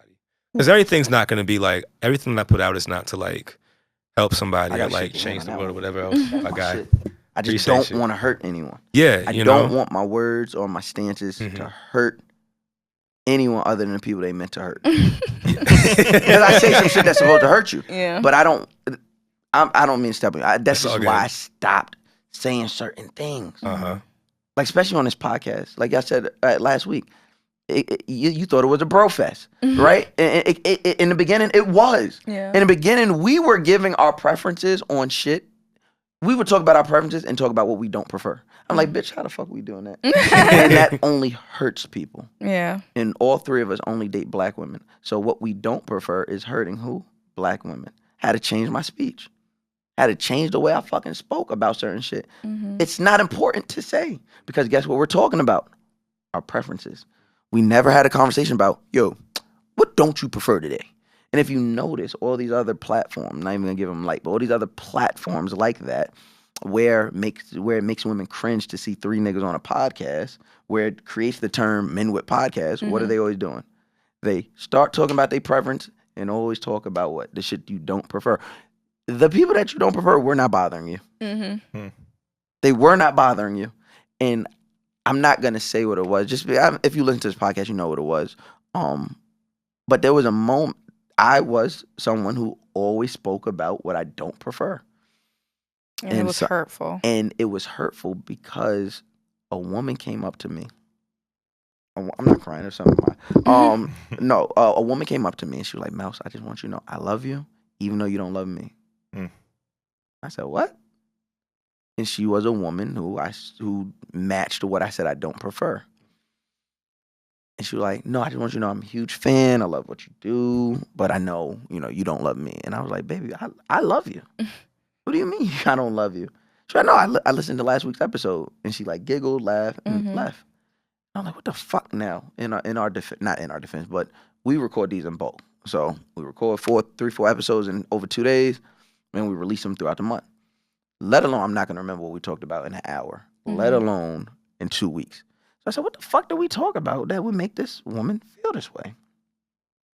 I feel like by me not being head on, I'm protecting myself. So I was speaking about not preferring to date bigger women, right? And I never said like, oh, they're scum of the earth, but I was just saying what I don't prefer. But no one asked me that. So who was I offending? I'm offending people who support me, love me, and now this woman feels as if I don't love her. I don't have the same love for her that I would have for anyone else. So I said, I listened to the episode and I was like, oh shit. And I never got Instagram or anything. So baby, if you're listening, thank you for shedding that light on me, because I was like, I need to shut the fuck up. My job is to talk, so I need to shut the fuck up because no one asked me that. My words need to match my intention. And right there. And that's why I'll stop it right there. Intent versus impact. Because Right it's there. like that, there's no way I can't even articulate that moment well enough to where I was like stopped. And it was just me and her in that room. It was literally a line. There's a line of like 60 people waiting to take a picture with me after the show. And she said that shit to me. And I was stuck for a minute. I told, shout out to Ken. I was like, Ken, hold the line for a minute. Because I'm wait, what? And I'm just really thinking, what the fuck did I say? So when I listened, I was like, this girl feels it. And I love you. That same woman, baby, I will take a bullet for you. Right now, if somebody played with you, I would take a bullet for you. But she didn't feel that because of my words. So, yeah, shut the fuck up. Yeah. So when you said that shit, it struck me because I had to learn that. Like, shut the fuck up. Please. Let your words and your intentions match. Because whenever we talk about some shit you're not asked about, it goes that way. Yeah, and I mean, I would even add like the things you're not asked about, like I'm talking about that. And also like for you, like being willing to like listen and not be like defensive and like actually like try to make a better choice the next time. Like that's big too. I was saying before, we're talking about the best thing about this, knowing that my voice matters, which means that like it's important for me to take care of myself, to like do the self work, to like learn more about how the world works and how my perspective lands, so I can again like show up in a better way and like move the needle in the positive direction, right? Not the other way. That's really important to me, and just like on an individual level, like it makes it easy to be able to function. Like people care about what I do. Like it means something to somebody. It might not reach the entire world, but my little pocket of people who support me in my community, like Very important. they respect me. They find value in what I say, and vice versa. Because now we're like connecting off of ideas. Like I'm meeting like-minded people and having combos that I wouldn't otherwise have. So that's always been like just an incredible thing to me. And of course, like making good money, taking care of the family. I want to we be make money off our words. That's crazy, right? It's crazy. It's so crazy. It's crazy, like I All don't our know goals. Right. I don't know if you grew up specifically like where you were the first creative in your family. I was the first creative who was stubborn enough to say like this could be a career. Same. My father, like I stand on my parents' shoulders, right? In like a lot of different ways. My family is like 2 generations removed from being sharecroppers, bro. You know what I mean? And so it's like my father, he went to the military. He did 20 years in military, 20 years government. My mom held the house down, raised us. Like now we're in this world with social media and like access and like I don't have to have an agent to like be able to go out and like meet all types of people and reach millions of people. So yeah, I'm the first person who had the opportunity to be a creative. Me and my brother, I'm 5 years older than him. So yeah, I would say I was the first in that regard, but due to the opportunity and not due to lack of desire. Listen, being the first to do it and like My parents didn't understand it. My mother had a problem. My dad, niggas, grew up in dad grew up in Brooklyn, sold drugs, did a bit. So, everybody raps. And, like, he has this amazing, I can't wait to bring him on. He had this amazing Jodeci story, right? So, like, he knew it was possible. He grew up in hip-hop. Mom did not. My grandparents, my mother's parents were, like, one generation removed from sharecroppers. Like, they were the first generation of people to live in New York. They were all from, like, deep south.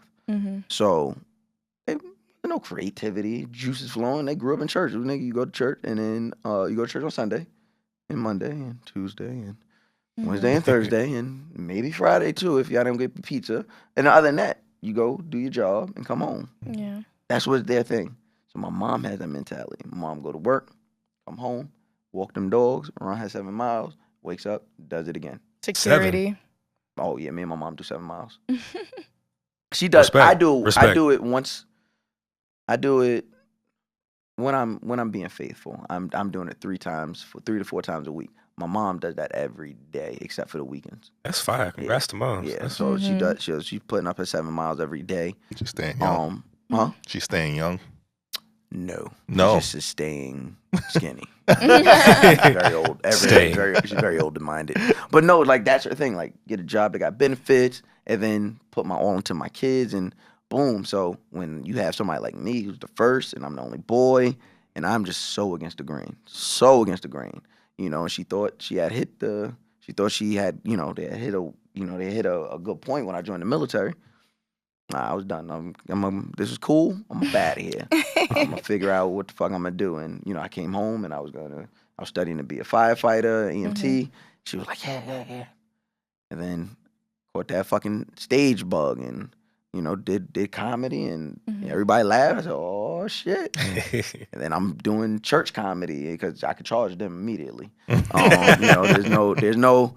I didn't have to perform for chicken wings for 3 years before you get your first paid gig. No, I was charging these niggas the big bread. Get that communion bread. Right, communion bread. So my mom is like, okay, but you're still going to work, right? I'm like, you don't see it. And then I go the exact opposite. I'm like, no, I'm going to be on the radio and on TV for my opinions and for my words and thoughts. So for that and that fight and to see so many years later, and now mom walking around like, I'm Mel Jones' mother. That trap carrier, yeah, I showed him that. Yeah, man, when I first started my creative journey, when I was like making money from it, I remember I like had my first. I think I was in like Jet magazine. My dad was like really proud. My parents were proud. My dad, I remember he was like, "Son, I don't know what you're doing, but I'm proud of you." Yeah. Just like, my mom said the same thing. I don't know That's what cool. she said. I don't know what a podcast is. She got a droid. She's the only person in the family that got a droid. It's sick with her, but like she don't know how to listen to it. Like, if I want her to listen to something, I have to send it to her. Yeah. Or she'll see, like, the clip on Instagram, and then she'll say something back. She'll be like, first of all, I took you shopping 3 times. I'm like, what? And she had listened to the episode, and I'm like, oh, you listened to the episode? Oh, okay, bet. So, same thing. What's been the best part of this journey?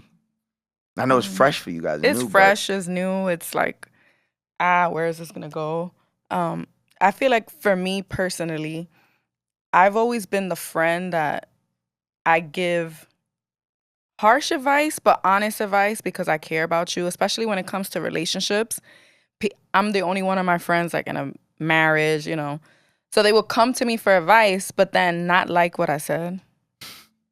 Right? So then I became the friend that they wouldn't tell me if something bad was going on. But it kind of hurt me in a sense because then I can't know what's going on with you just because you're not going to like what I have to say about it. So I feel like this podcast puts a little separation and my friends can learn from us without it being so direct. And other people can learn and not feel judged. Yeah, so it kind of puts this separation there, but the value is still there, if that makes sense. For me, it's doing this with my wife. We're building something. All right, now I'm about sick of this shit. No. I'm about sick of this shit, right, bro? Doing it with my wife. It's just one more thing. I'm Trav, bro. and I love my wife. Therapy, bro. I am Trav, and I do love my wife. But that's the name of this episode. That's the name of this episode. Yo, Jay, make sure you put my name is Trav and I love my wife. That's the name of this episode. But for real, like we have these conversations. Like this isn't a gimmick. This isn't we turn the mics on and then now they're these super articulate intellectual Which is really people. dope that y'all are able to have these conversations and then have them again on the microphone because as you know, as long as we've been doing this, I'll be like, all right, I'm gonna just shut up until we get like, even if like you've done panels before, right? So like when I moderate a panel, it's like I just want to get to know you, just so it's like, you know, we're not jumping out there cold. I don't want to talk to you too much because I don't want to have a great conversation and then have to, all right, let's have the same great conversation. We do stop ourselves when it comes to giving our opinion on things that are happening like in the media and the world. We're like, oh, let's discuss that on camera. But relationship, marriage, family stuff, we got to address it in the moment. And then if there's a teachable moment and we could share it later, we do. But we do also have those, wait, hold that. That was good. That was good. So That's a hot take. And Yeah. I'm sure you've been in a room where you're having a fire conversation like, damn, I wish I had a microphone right now. With my wife, not like at every this- week, ironically. Yeah. Not at this point. Not no more. Oh, that okay. was before. Now I'd be like, I'm so glad it's not like, because I get to say this. Yeah. He's not playing. You take He's it. not playing. Put on the top. I'm really not. I'm just playing when the sponsors. microphones aren't around, I get to say what I really think. And you know, lastly for that, you know, it's this community that we're building, like where our people are finding us, and that feels really good. Are you seeing it in person yet? Like people starting to recognize y'all in spaces yet? Well, I have a funny story. So I work in IT for this company, and we had a bunch of interns come in. I helped them set them up, and then the next day I saw one of them. I was coming down the stairs. He needed help with something, so I'm helping him, and he goes, "I love the podcast." I'm like, "Oh shit!" That was like the first time it hit me, and I'm like, I'm at work, so I'm really not even in. And there. he was like, the day before, I knew it was you, but I had to confirm with my girlfriend, right? Like, yeah, me and my girlfriend watch all the time. So It's so dope. We did a drop with Save Mankind, so I gifted him a shirt. But I didn't get a gift, but it's okay. Sonny, send the pack. So yeah, that's cool to see. And then, you know, social media, you feel it immediately. Right? Like you get that, good or bad. Yeah. Which I love. I love it. I love it. Good or bad. You get that. What the fuck are you talking about? If Stupid. you scroll through my phone right now, it's like 10 people saying, divorce her. She doesn't know what she's talking about. Multiverse. I haven't changed your mind yet. Ma? No, listen. I love this. Like, I love this. It's super necessary. Like, I think we have enough in our own community, like in our real lives. I think we have enough people that are like-minded and like are somewhat echo chamber. Me personally, I'm just talking about me personally, what you guys have been for me. I need to see a woman that is standing up in her agency and is not allowing society or even the man she loves to like dictate her right now. Because a lot of women do that. A lot of women are these, you know, they're these radical revolutionary women, but sometimes dumb themselves down to not lose love, which is human and I understand it. But I love when not to make it about him, but I love that you make space for her to be her authentic, radical, revolutionary self.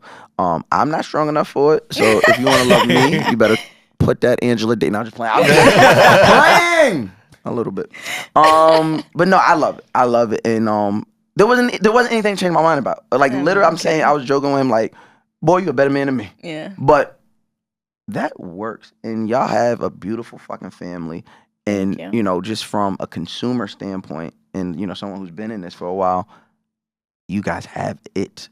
So it's like, continue. Don't change anything about it. Y'all have it. So continue to do it. And, I mean, the roughest part is, you know, you guys make a living off your real life. So, you know, the same amount of work that goes into buying cameras and microphones and lighting and all that, listen, your product and your natural resource is your marriage. So you guys just got to dump all that same effort into the marriage to make sure you have a great product to deliver. And that comes first for us before the camera. And that comes across. That comes across even, I mean, just like I said, without meeting you before, just listening and watching y'all and then talking to y'all, it comes across like they're about them. And like I had to learn that.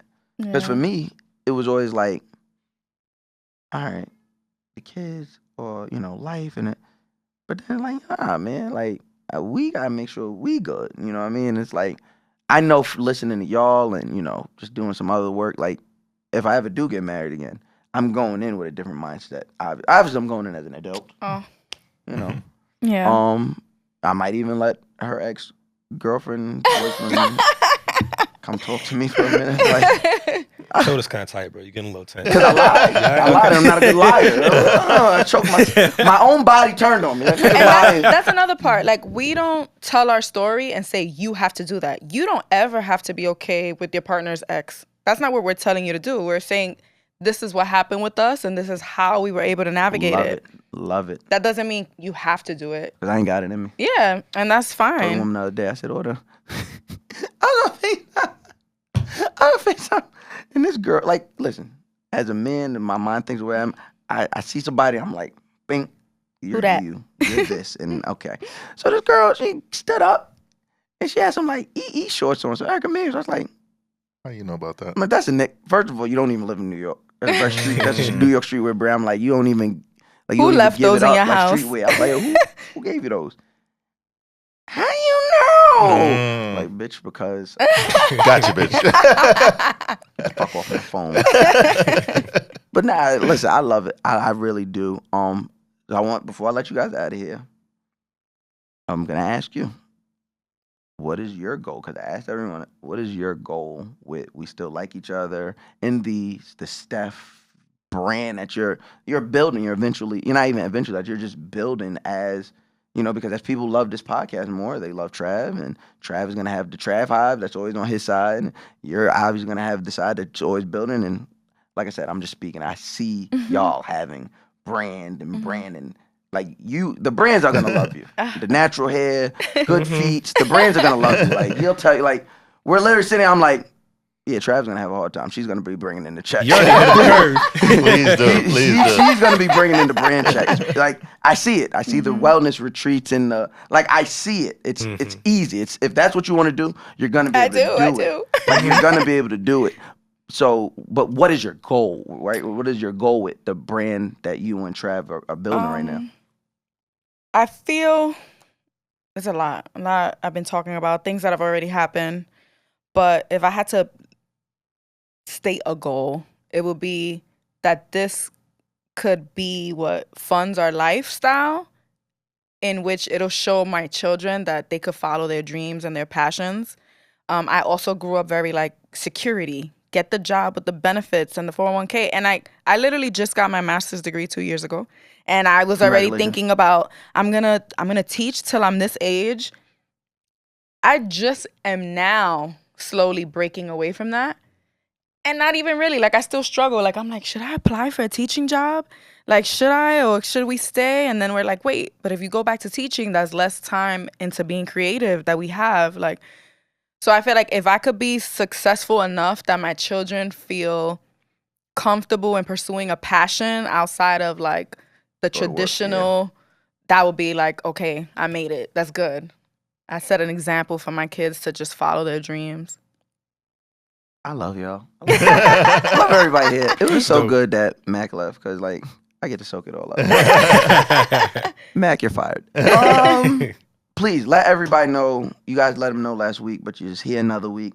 Let the people know where they could follow you, where they could support to get the merch drop if there's any left. Because clearly there has to be at least one large left because I didn't get mine, so there has to be one large left. All the other stuff. So how can they support the We Still Like Each Other podcast? Yeah, on all social media, Instagram, TikTok. It's We Still Like Each Other. YouTube, We Still Like Each Other.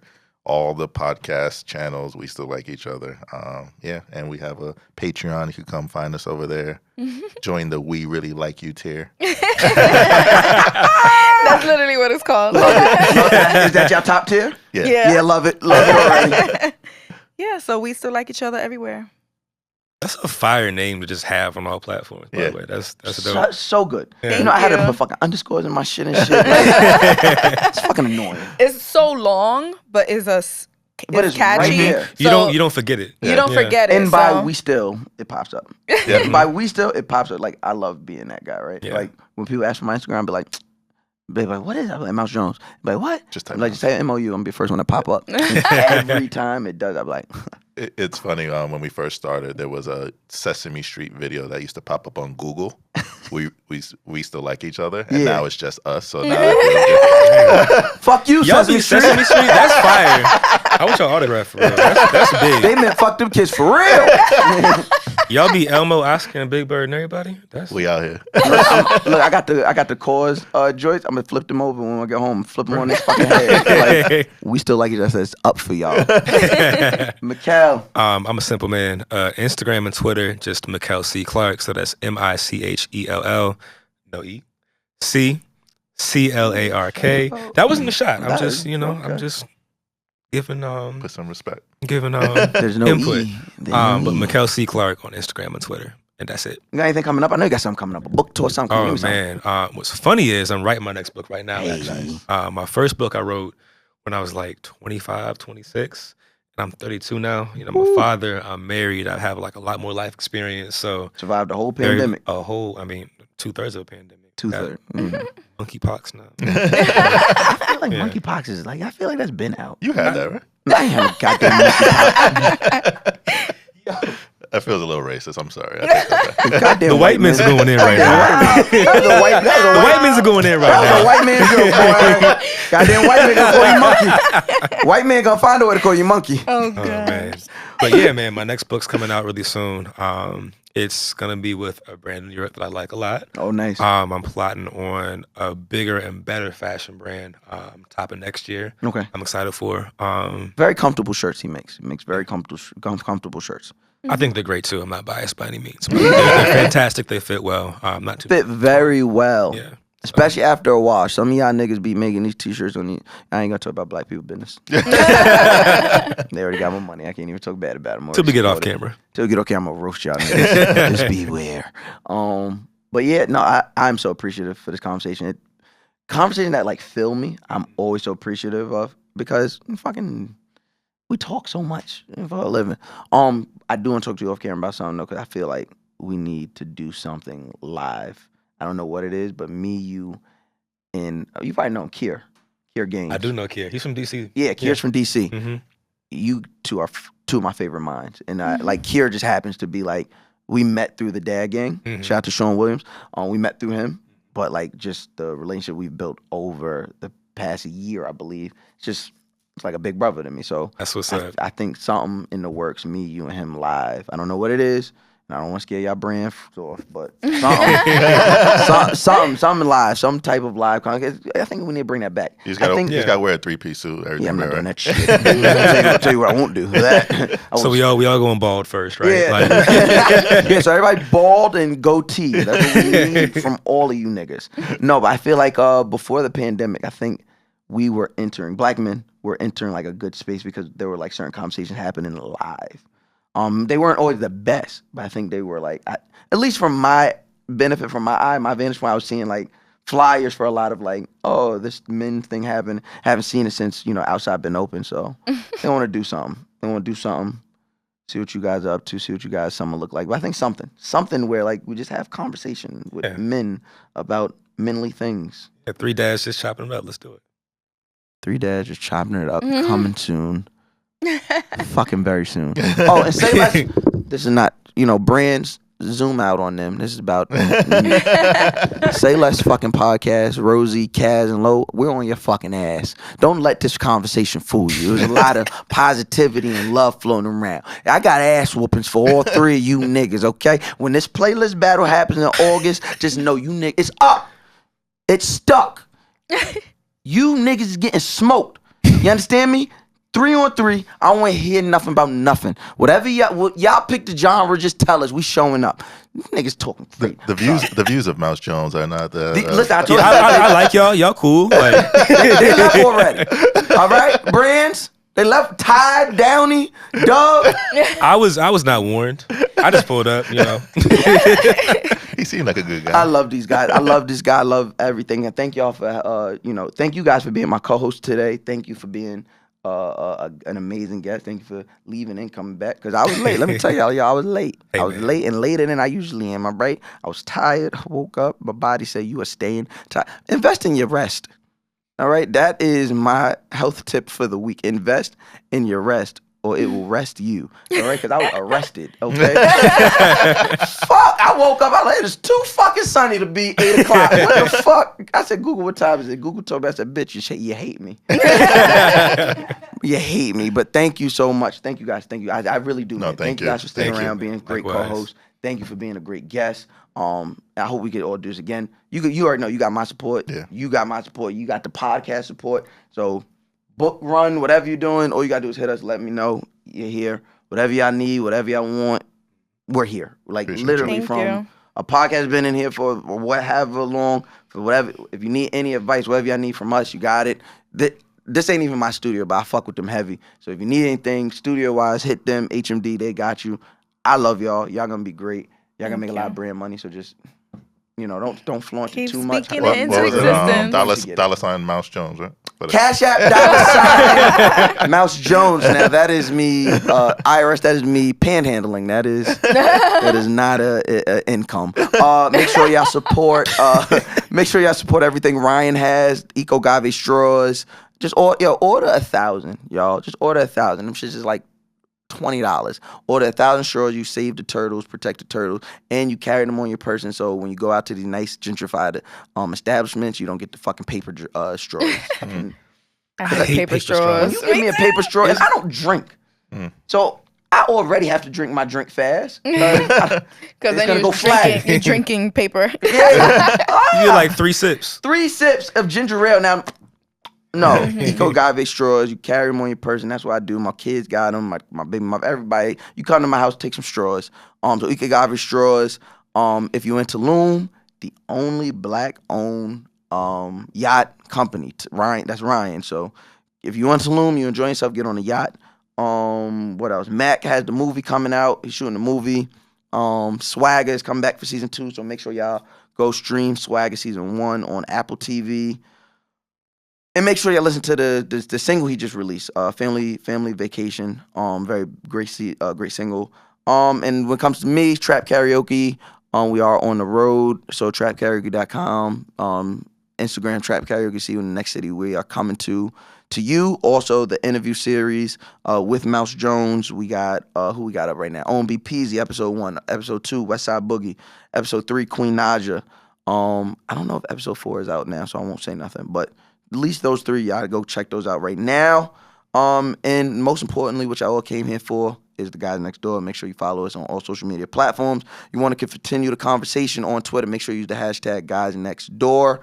Make sure you head over to patreon.com/guys next door. Put a little snaps on the Petro. We appreciate that. YouTube, Guys Next Door Pod. Shout out to Jay, because that's who got the YouTube back jumping, because y'all love talking about Jay, We see you, Jay. Yeah, we see you, Jay. But it is very important because y'all have been showing us so much love since the YouTube is back up and running. Like, y'all shady. Y'all so fucking shady. Like, good to see the YouTube back, bitch. Just watch the video. Thank you, Jay, for that. We appreciate you, and we are working on getting the backlog. But just right now, be happy with the current log, okay? And until then, love yourself, love each other, and we'll see y'all next week. Peace. Peace. Peace.